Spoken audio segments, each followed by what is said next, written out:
À 48 heures de l'ouverture de la Coupe d'Afrique des Nations qui aura lieu en Côte d'Ivoire ce 13 janvier 2024, une affaire de maraboutage secoue l'équipe nationale guinéenne. En effet, Naby Keïta, le capitaine de l'équipe, refuse de porter une tenue traditionnelle. Les internautes pensent que le capitaine a peur d'être marabouté. On vous explique. Sur plusieurs sites guinéens, on se demande pourquoi Naby Keïta était absent sur la photo de la tenue traditionnelle.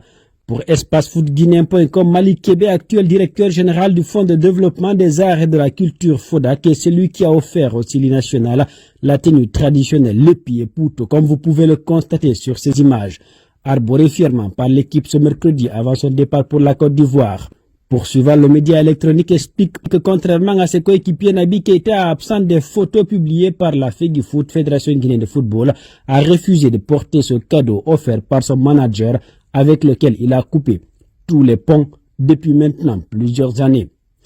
Au moment où la délégation du ministère des Sports, le staff technique de Kaba Diawara et les 24 autres joueurs étaient dans l'ambiance de la dernière séance de photos de l'équipe d'Abu Dhabi, le joueur de Werder de Brême est resté dans sa chambre d'hôtel jusqu'à la fin de la séance. Une attitude que déplorent les supporters du Sili, d'aucuns jugent que le capitaine du Sili national de Guinée doit comprendre que la nation est au-dessus de tout.